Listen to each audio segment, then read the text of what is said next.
Hi viewers, இன்றைக்கி நம்ம சேனலில் சப்பாத்தி சைட் டிஷ் சீரீஸில் பால் சுரக்காய் எப்படி பண்ணுறதுன்னு பார்க்க போகிறோம்.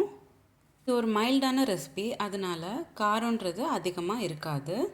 அதே சமயம் நீங்கள் நீர் சம்மந்தப்பட்ட காய் சாப்பிட்ணுன்னு நினைக்கிறப்போ இந்த சைட் டிஷ் ஒரு வாட்டி செஞ்சு பாருங்கள். இந்த ரெசிபி வெறும் 15 நிமிஷத்தில் ரெடி ஆகிடும். வாங்க பார்க்கலாம் எப்படி செய்கிறதுன்னு. இன்க்ரீடியன்ட்ஸ்லாம் நோட் பண்ணி வச்சுக்கோங்க. முதல்ல ஒரு கைப்பிடி அளவுக்கு தேங்காய் துருவல் மிக்ஸி ஜாரில் சேர்த்துக்கணும். கூடவே ஒரு பச்சை மிளகா, 4லேருந்து 5 முந்திரி பருப்பு, தேவையான தண்ணி சேர்த்துக்கிட்டு நல்ல பேஸ்ட்டாக அரைச்சிக்கோங்க. இப்போது நம்ம அரைச்சி வச்சுருக்கிற தேங்காய் பேஸ்ட் நம்ம கொதிக்கிற பாலில் சேர்த்துக்கணும். அதுக்கு முன்னாடி, அதாவது 300 ml கொதிக்கிற பாலில் 1 கப் அளவுக்கு சுரக்காய் போட்டு நல்லா வேக வச்சுக்கணும்.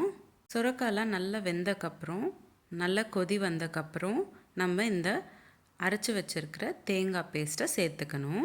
5 நிமிஷம் போல் மூடி போட்டு வேக வச்சுக்கோங்க.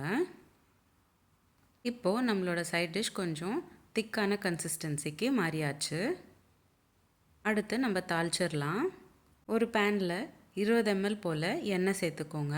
கூடவே 1/2 ஸ்பூன் கடுகு, கொஞ்சமாக கருவேப்பிலை, உங்களுக்கு தேவைப்பட்டால் கொத்தமல்லியும் சேர்த்துக்கலாம். அடுத்து நம்ம செஞ்சு வச்சுருக்கிற சைட் டிஷ்ஷில் 1/2 ஸ்பூன் உப்பு சேர்த்துக்கோங்க. லாஸ்ட்டில் தான் உப்பு சேர்த்துக்கணும்.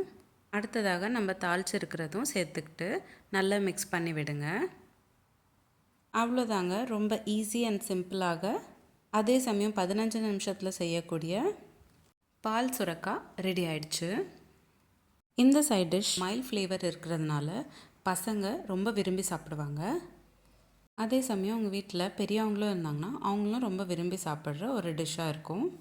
இந்த சைட் டிஷ் ரெசிபி சப்பாத்திக்கு மட்டும் இல்லாமல் சாப்பாட்டுக்கும் ரொம்ப நல்லாயிருக்கும்.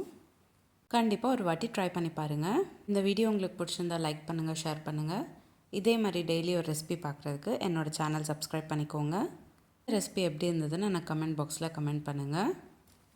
மீண்டும் சந்திப்போம் ஒரு சுவையான ரெசிபியுடன். தேங்க்யூ.